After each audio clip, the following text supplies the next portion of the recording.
They are defended and guaranteed by the supreme Court. Defend মানে hence the aggrieved person can directly go to the Supreme Court, not necessarily by the way of appeal against the judgment of the high courts. Supreme court একাধারে appeal court, ঠিক আছে, highest appellate authority.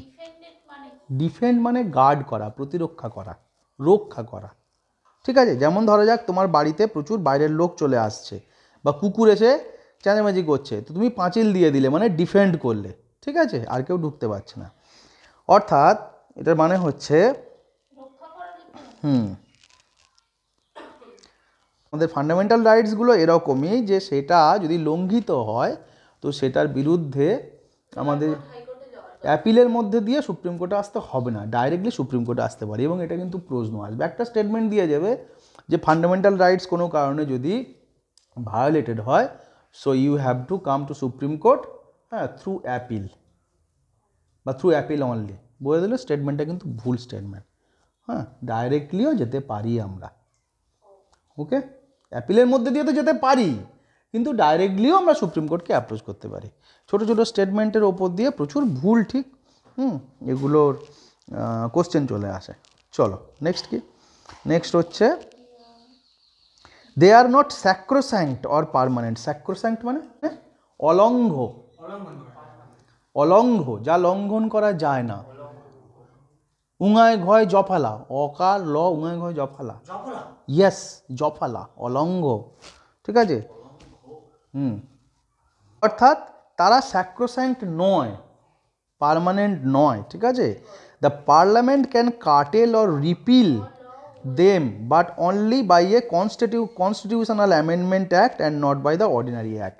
Parliament একটা fundamental রাইটসকে কাটছাট করতে পারে, হেরফের করতে পারে, ঠিক আছে, যদিও একটা সাধারণ আইনের মধ্যে দিয়ে হবে না, তখন তাকে কনস্টিটিউশনাল অ্যামেন্ডমেন্ট অ্যাক্টের মধ্যে দিয়েই এই কাজটা করতে হবে। Yes, 368. Moreover, this can be done without affecting the basic structure of the constitution. এবং পার্লামেন্টের হাতে ক্ষমতা আছে, পার্লামেন্ট ফান্ডামেন্টাল রাইটসকে চেঞ্জ করতে পারে, মানে এরকম নয় যে সে পুরোটাই রদবদল করে দেবে। একটা বেসিক স্ট্রাকচার আছে, ঠিক আছে, তোমার মূল কাঠামোটা বজায় রাখতে হবে ফান্ডামেন্টাল রাইটসের, বাকি তুমি ওপরে নিচে চেঞ্জ করো। হ্যাঁ, মানুষটা যেন মানুষ থাকে, তুমি চুল ছোট বড় করো, গায়ে উল্কি করো, ঠিক আছে, হাত পা কেটে বাদ দেওয়া যাবে না। বেসিক স্ট্রাকচারের উপরে প্রচুর প্রশ্ন আছে। Next 8 number, they can be suspended during the operation of a national emergency except the rights guaranteed by article 20 and article 21। National emergency হলে ফান্ডামেন্টাল রাইটস 20, 21 ছাড়া বাকি যে ফান্ডামেন্টাল রাইটস 14, 15, 16, 17 সব ফুটে যাবে, ঠিক আছে, সাসপেন্ড হয়ে যাবে। ন্যাশনাল এমার্জেন্সি কি সেগুলো আমরা যখন ন্যাশনাল এমার্জেন্সি পড়ো ভালো করে পড়বো, আপাতত তোমরা এইটা বৈশিষ্ট্যটা বুঝে নাও এবং মনে রাখো, ন্যাশনাল এমার্জেন্সি হলে তখন 20, 21 এই দুটো ফান্ডামেন্টাল রাইটস বাদ দিয়ে বাকি সব ফান্ডামেন্টাল রাইটস চলে যায়, আর কোনো অধিকার থাকে না তোমার। Further, the six fundamental rights guaranteed by Article 19 can be suspended only when emergency is declared on the ground of war or external aggression. Okay? অর্থাৎ যে 6টা রাইটস রয়েছে আমাদের আর্টিকেল 19-এ, সেটা অনলি এমার্জেন্সি হলেই সেইটা সাসপেন্ড হবে। এমার্জেন্সি কিসের ভিত্তিতে হতে হবে? যুদ্ধ বা external aggression, that is external emergency and not the ground on armed rebellion or internal emergency. এই মানেগুলো আমরা পরে খুব ভালো করে বুঝবো, আপাতত ছোট করে বলি। ধরো পাকিস্তান যদি আমাদের যুদ্ধ আক্রমণ করে দেয় বা চায়নার সাথে যদি যুদ্ধ হয়ে যায়, তখনই 19-এর আন্ডারের রাইটসগুলো দূর হয়ে যাবে, মানে কিছুদিনের জন্য রিমুভ হয়ে যাবে বা সাসপেন্ড হয়ে যাবে। কিন্তু ধরা যদি ইন্টারনাল এমার্জেন্সি হয়, মাওবাদী আক্রমণ হলো, ঠিক আছে, প্রচুর পরিমাণে টিআরপিএফ নেমে গিয়েছে, ভীষণ ওখানটা একটা উপদ্রুত অবস্থা তৈরি হয়ে গেছে, ঠিক আছে, তাহলে কিন্তু হবে না, না 19টা সাসপেন্ড হবে না, 19টা রয়ে যাবে। ইন্টারনাল এমার্জেন্সির ক্ষেত্রে কিন্তু 19টা বহাল থাকবে। মাইন্ড ইট, পরীক্ষায় চলে আসবে যে article 19 the 6 rights said under বা depicted under Article 19 can be withdrawn or suspended by option A, 1 number statement internal emergency, 2 number external emergency. A B দুটোই ঠিক, এ বি দুটোই ভুল, এ ঠিক বি ভুল, বি ঠিক এ ভুল, প্রশ্ন চলে আসতে পারে। তোমরা মনে রাখবে যে ইন্টারনাল এমার্জেন্সির ক্ষেত্রে আর্টিকেল 19 সাসপেন্ডেড হয় না। Number, their scope of operation is limited by Article 31A, 31B and 31C. ছোট্ট করে 31B, 31A, 31C বলি। 31A, 31B, 31C হচ্ছে ঝগড়া, কলতলার ঝগড়া। আমরা যে ফান্ডামেন্টাল রাইটস পড়ছি, এরপরে আমরা পড়বো directive principle of state policy. Directive principle of state পলিসির মজা হচ্ছে যে directive principle of state policy non justiciable. Directive principle যদি ভায়োলেট হয়, তুমি কোর্টে গিয়ে বিচার চাইতে পারবে না। তো কোর্টে গিয়ে বিচার চাইতে পারবো না যদি, তাহলে ডাইরেক্টিভ প্রিন্সিপালকে গুরুত্ব দিতে যাবো কেন? কেন গুরুত্ব দিতে যাব? তার কারণ ডাইরেক্টিভ প্রিন্সিপালকে গুরুত্ব দেওয়ার মধ্যে দিয়ে আমার ভোট পাওয়ার গল্প আছে। ঠিক আছে, ডাইরেক্টিভ প্রিন্সিপালগুলো এমন যেগুলো করলে আমি মানুষের জন্য ভালো করছি বোঝা যাবে, মন জয় করা যাবে এবং যাতে ভোট পাওয়া যাবে। সেই জন্য প্রতিটা গভর্নমেন্ট ডিপিএসপি ফলো করাটা তার পলিসির মধ্যে একটা পার্ট হিসেবে অ্যাকসেপ্ট করে। গভর্নেন্সের পলিসি হচ্ছে ডিপিএসপিকে কে কত ফুলিয়ে ফাঁপিয়ে প্রমাণ করতে পারে। ইয়েস, ঠিক আছে, ইয়েস, গভর্নমেন্টের কাছে সেটা বেশি গুরুত্বপূর্ণ। অথচ এমন হয়ে যায় যে কখনো কখনো সেটা ফান্ডামেন্টাল রাইটসের সাথে সংঘর্ষ তৈরি করে, ক্ল্যাশ তৈরি হয়ে যায় যে কে জিতবে। ঠিক আছে, তোমার ধরা যাক এরকম হলো যে ধরো কিছু মানুষকে তার বাসস্থান থেকে সরিয়ে আমি জায়গা দখল করব, এটা আমি করতে পারি না, এটা অধিকারে নেই। কিন্তু ধরা যাক যে রাজ্য কোনো বড় কাজের জন্যে, মহৎ কাজের জন্যে এই কাজটাকে করলো, কিছু জায়গা অধিগ্রহণ করলো। ঠিক আছে, তো কখনো কখনো আমরা আরও বিস্তারিত পড়ব যে ফান্ডামেন্টাল রাইটের সাথে ক্ল্যাশ হয়ে যায় ডিপিএসপির। ঠিক আছে, আমরা সেই ঝগড়াগুলো যখন পড়বো তখন তো খুবই ভালো লাগবে। একবার ঝগড়া ধরতে পারলেই আমরা কনস্টিটিউশন ধরে ফেলবো। ঠিক আছে, তো সেইগুলোর সময় গভর্নমেন্ট কি করে, এই ফান্ডামেন্টাল রাইটসকে কাটেল করে দেয়, ছেঁটে দেয়, কমিয়ে দেয়। ফান্ডামেন্টাল রাইটসকে গভর্নমেন্ট যখন ক্লাস আরম্ভ হয় তখন করতে পারে। আর্টিকেল 31A, 31B এবং 31C সেই সুযোগটা দেয় গভর্নমেন্টকে। ঠিক আছে, যার এই আর্টিকেলগুলো প্রযোজ্যের ক্ষেত্রে, কার্যকারীর ক্ষেত্রে গভর্নমেন্ট ফান্ডামেন্টাল রাইটসকে লিমিটেড করে দেয়। ওকে, চলো 10 number, their application to the members of arm force, paramilitary force, police forces, intelligence agencies and analogous services can be restricted or abrogated by the parliament. Generally সোজা বাংলায় সৈন্য সামন্ত ফোর্সের line, military line, পুলিশের লাইনে সব fundamental rights কাজ করে না। ঠিক আছে, যা খুশি বলবে, যা খুশি চলবে, ওদের ওখানে চলবে না।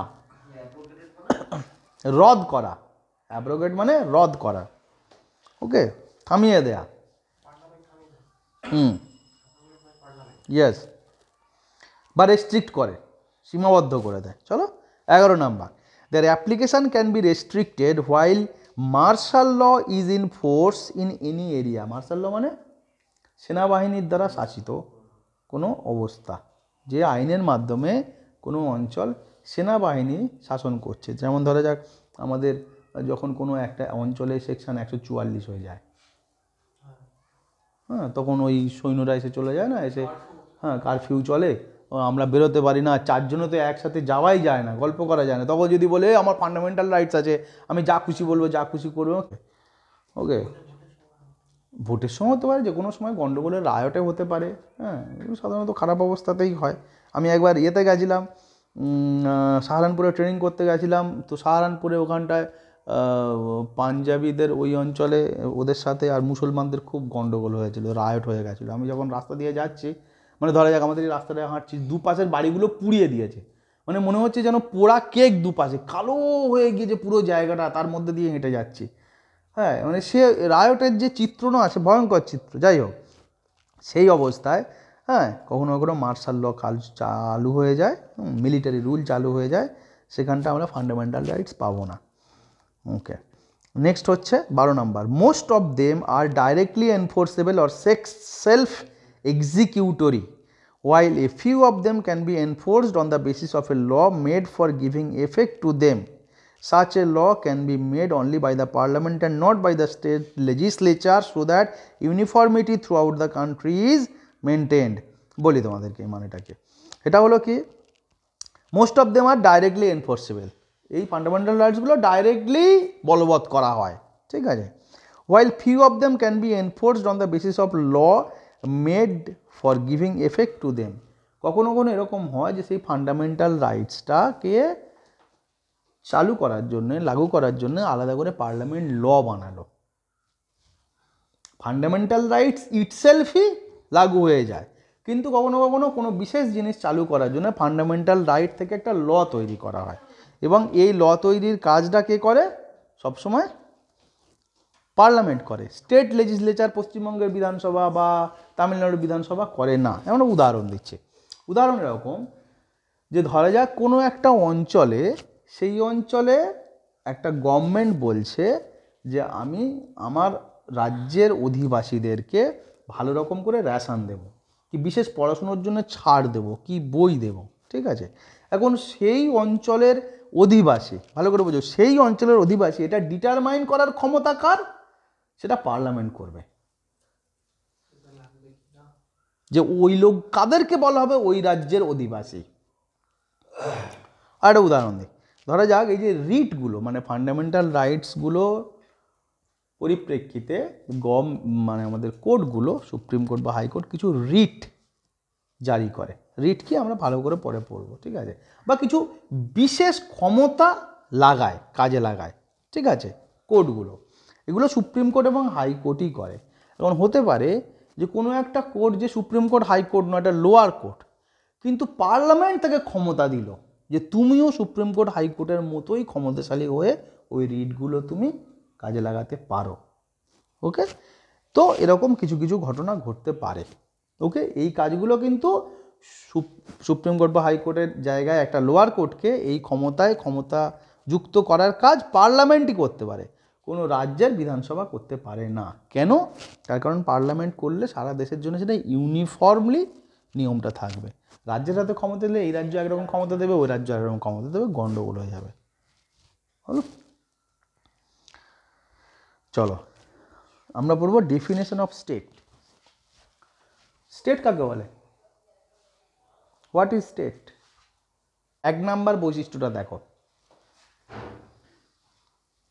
1 নম্বর বৈশিষ্ট্য কি? কিছু ফান্ডামেন্টাল রাইটস রয়েছে যেগুলো ভারতীয় নাগরিকদের জন্য, কিছু রাইটস রয়েছে সকলের জন্য, কিছু অধিকার সেটা শুধু মানুষ নয়, কোনো ব্যবসার ক্ষেত্রে, কোনো বডির ক্ষেত্রে, কোনো ইনস্টিটিউশনের ক্ষেত্রে, কোনো অর্গানাইজেশনের ক্ষেত্রেও কার্যকরী হবে। অধিকার তো মানুষের অধিকার, কিন্তু কোনো মানুষের মতনই একটা অস্তিত্ব ধরা হবে একটা ইনস্টিটিউশনের, বা একটা অর্গানাইজেশনকেও ধরা হবে যে সে একটা মানুষের মতন অস্তিত্বযুক্ত। ওকে, এই কনটেক্সটে আমরা স্টেট কাকে বলে পড়ব। বারবার ফান্ডামেন্টাল রাইটস পড়তে গেলে দেখা যাবে যে ফান্ডামেন্টাল রাইটস বলছে যে স্টেট এইগুলো করতে পারে না, বা স্টেটের এই কাজগুলো করা উচিত, স্টেট এইভাবে বিভাজন করতে পারে না মানুষে। স্টেট সকলকে সমানভাবে অধিকার দেবে, স্টেট একে ছুঁইলে তাকে ছুঁইলে এইরকম বিধিনিষেধ করতে পারে না। তাহলে এই যে স্টেট কথাটা আমরা বারবার বলবো, স্টেট মানে কি, কাকে আমরা স্টেট বলবো? সেটা কি সবসময় নেশান, কেবল ভারতবর্ষকেই আমরা স্টেট বলবো, নাকি পশ্চিমবঙ্গকে স্টেট বলবো, নাকি আমাদের শুধু বারুইপুরকেই স্টেট বলবো? কাকে স্টেট বলবো? চলো পড়ি। The term state has been used in different provisions concerning the fundamental rights. অর্থাৎ স্টেট শব্দটা নানা রকম জায়গায় ফান্ডামেন্টাল রাইটসের ক্ষেত্রে এসছে। Hence, Article 12 has defined the term for the purpose of Part 3. সুতরাং পার্ট 3টা ভালো করে বোঝবার জন্য আর্টিকেল 12তে আগে স্টেট সম্বন্ধেই পরিষ্কারভাবে বলে নিয়েছে। অ্যাকর্ডিং টু ইট, অর্থাৎ according to article 12, the state includes the following.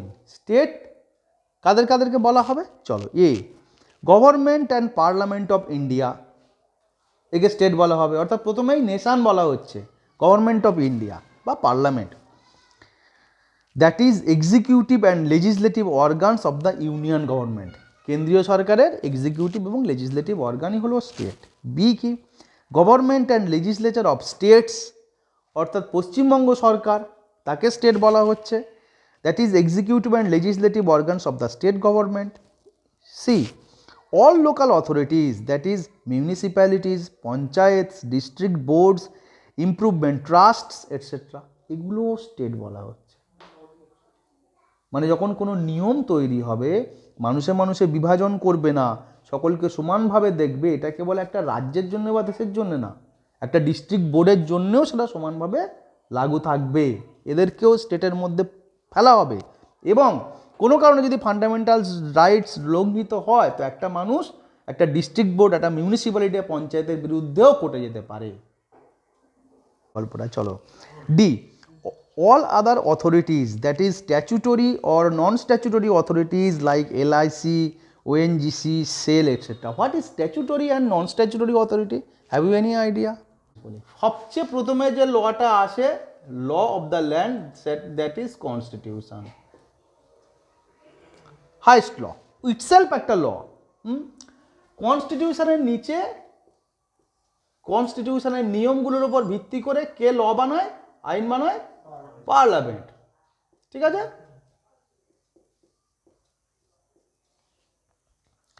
তাহলে কনস্টিটিউশনের থেকে যে লগুলো তৈরি হচ্ছে সেগুলোকে বলা হয় কনস্টিটিউশনাল ল। কনস্টিটিউশন ডাইরেক্টলি বলে দিচ্ছে যে একজন আরেকজনের যদি ছোঁয়াছুঁই নিয়ে ভেদাভেদ করে তো তাকে শাস্তি দিতে হবে। কনস্টিটিউশনাল ল বা কনস্টিটিউশনাল রাইটস আমরা যেটা পাচ্ছি, এখান থেকে যে লগুলো বেরোবে সেটাকে বলা হয় পার্লামেন্টারিয়ান ল, বা এই পার্লামেন্টারিয়ান লগুলোকে আর একটা ভাষায় বলা হয় স্ট্যাটুট। Statute, STATUT, statute. ঠিক আছে? স্ট্যাটুট মানেই আইন। ঠিক আছে? তো এই স্ট্যাটুটের তৈরি লগুলোকে বলা হয় স্ট্যাচুটরি ল, অর্থাৎ যে ল স্ট্যাটিউটে লেখা রয়েছে বা স্ট্যাটিউটে রক্ষিত রয়েছে, বিধৃত রয়েছে। সুতরাং পার্লামেন্ট কোনো ল বানালে সেটা স্ট্যাচুটরি ল বা স্ট্যাচুটরি আইন। এখন কখনো কখনো পার্লামেন্ট সরাসরি ল বানায় না, হয়তো প্রধানমন্ত্রী একটা ডাইরেকশান দিল, ঠিক আছে, একটা অফিস বানিয়ে দাও তো, একটা ডিপার্টমেন্ট বানিয়ে দাও তো, একটা সেকশন বানিয়ে দাও তো, কাজ করবে, তো সেটা নন স্ট্যাচুটরি, আইন করে পাস হয়নি। আইন করে পাস মানে কি? লোকসভা, রাজ্যসভা, প্রেসিডেন্ট এই আইনের মধ্যে দিয়ে যায়নি, বাট প্রধানমন্ত্রী বলে দিয়েছে, কোনো একটা মিনিস্ট্রি বলে দিয়েছে, সেটা নন স্ট্যাচুটরি হয়ে যাবে, বা বলা যেতে পারে এক্সিকিউটিভ অ্যাকশানের মধ্যে দিয়ে তৈরি হয়েছে। কি বলা যায়? এক্সিকিউটিভ অ্যাকশানের মধ্যে দিয়ে তৈরি হয়েছে। দুটো খুব ভালো ভালো উদাহরণ দিয়ে এটা।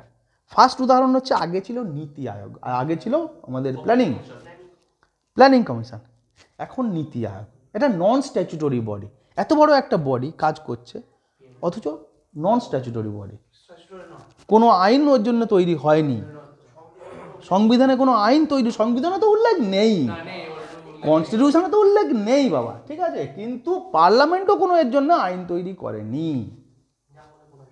ঠিক আছে? আর একটা বড় এক্সাম্পল আছে, সিবিআই। ইয়েস স্যার, সিবিআই নিয়ে প্রচুর ওই জন্য বিতর্ক হয় যে সিবিআইয়ের অথরিটি কি, what is the authority of CBI. সিবিআইয়ের কোনো অথরিটি নেই। সিবিআই একটা এক্সিকিউটিভ অ্যাকশনের মাধ্যমে তৈরি হয়েছে। ঠিক আছে? আমরা যখন সিবিআই চ্যাপ্টারটা পড়বো তখন ডিটেলে এই গল্পটা পড়বো। All other authorities, that is statutory or non statutory authorities like LIC, ONGC, SAIL. ঠিক আছে? হ্যাঁ, সেল মানে steel authority of India limited, এরা সকলকে স্টেট বলা হবে।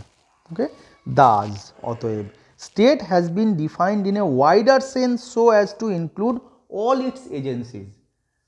নেশানের বা স্টেটের যত এজেন্সি আছে সকলকেই স্টেট বলা হবে। It is the actions of these agencies that can be challenged in the court as violating fundamental rights. অর্থাৎ ফান্ডামেন্টাল রাইটস যদি ভায়োলেট হয় এদের অ্যাকশনের দ্বারা, এদের অ্যাকশনের জন্যে, তাহলে এদের বিরুদ্ধে কিন্তু কোর্টে যাওয়া যাবে। According to the supreme court, even a private body or an agency working as an instrument of the state, private body, একটা গভর্নমেন্ট একটা এজেন্সি খুলে দিয়েছে, ঠিক আছে, যেও গভর্নমেন্টের হয়ে কাজ করবে, within the meaning of the states article 12, ঠিক আছে, ধরা যাক একটা জাস্ট এজেন্সি খুলে দিয়েছে স্টেট গভর্নমেন্ট, ধরা যাক আমাদের কি বলে ওই যে কমন সার্ভিস সেন্টার, যেখানে আধার কার্ড করানো হয়, প্যান কার্ড লিঙ্ক করানো হয়, ওর কিচ্ছু নেই, স্টেট গোটাগত করে সেন্টার খুলে দিয়েছে। ওরাও যদি কোনো মানুষের সাথে এরকম করে যাতে ফান্ডামেন্টাল রাইটস বিঘ্নিত হয়, তাকেও কিন্তু স্টেট হিসেবে ধরা হবে এবং তার বিরুদ্ধে বিচার চাইতে যাওয়া যেতে পারে। ক্লিয়ার? স্টেটের ডিফিনিশন কত বড়। Article 13 declares that all laws that are inconsistent with or in derogation of any fundamental right shall be void. First of all, void মানে হচ্ছে বাতিল, cancel, yes, null and void মানে বাতিল। ইনকনসিস্টেন্ট মানে অসামঞ্জস্যপূর্ণ, ডেরোগেশন মানে যা ফান্ডামেন্টাল রাইটসকে সম্মান দেয় না।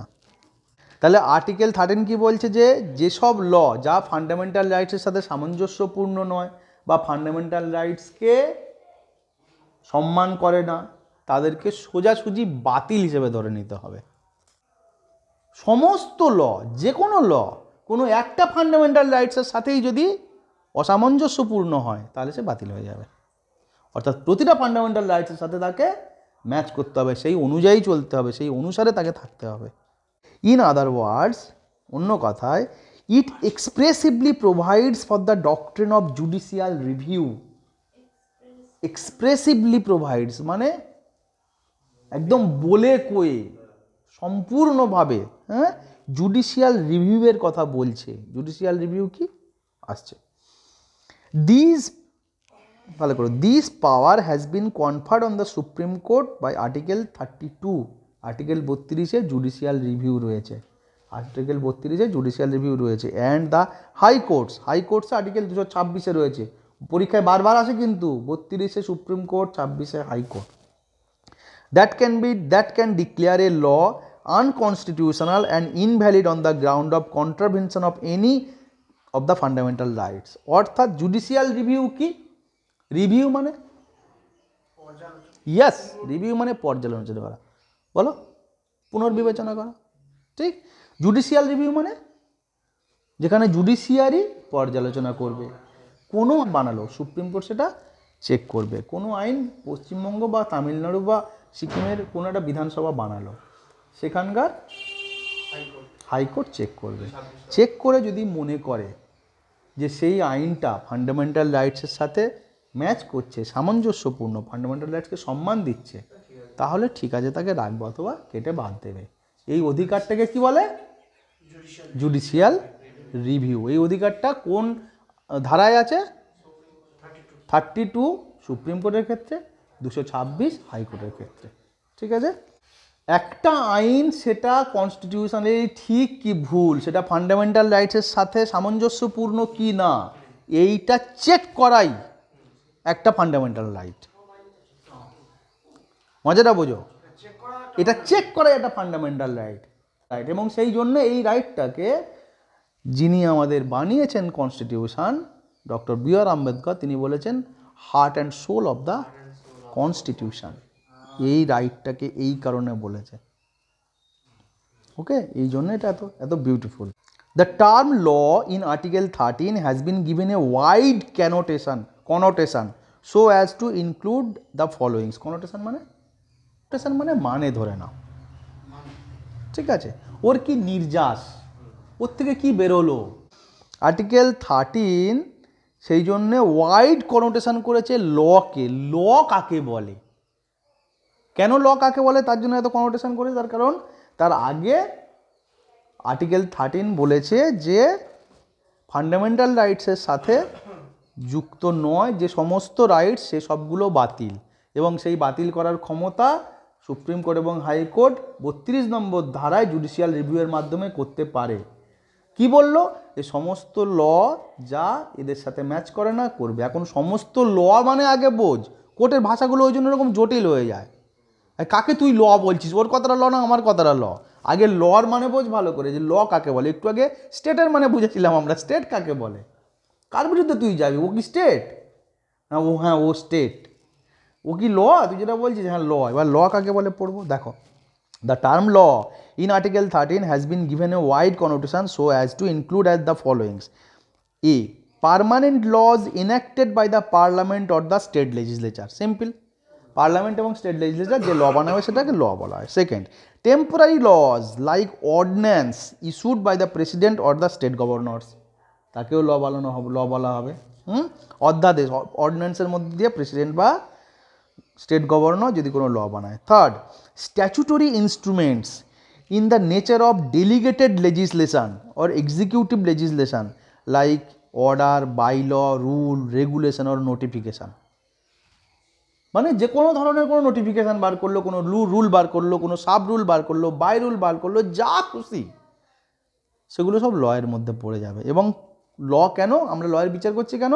আমরা চেক করব যে সেই লটা ফান্ডামেন্টাল রাইটসের সাথে ম্যাচ করছে কিনা। সেই জন্য আমরা ল খুঁজছি, কাকে কাকে ল বলে। যেই মুহূর্তে দেখবো ম্যাচ করে না, সেই মুহূর্তে বাতিল করে দেবো। কোন আর্টিকেলের মাধ্যমে বাতিল করবো? আর্টিকেল 13। কে বাতিল করবে? কোর্ট বাতিল করবে। কিসের মাধ্যমে বাতিল করবে? Judicial review. জুডিশিয়াল রিভিউ কত নম্বরে? 32 আর 226। চলো, non-legislative sources of law, that is custom or uses having the force of law. ভালো করে বোঝো, নন লেজিসলেটিভ সোর্সেস। নন লেজিসলেটিভ সোর্সেস মানে কোনো লেজিসলেচার সেখানে হয়নি, কোনো আইনসভা, আইন পরিষদ, হ্যাঁ গণপরিষদ, কোনো বিধানসভা, পার্লামেন্ট, উচ্চকক্ষ নিম্নকক্ষর গল্প নেই।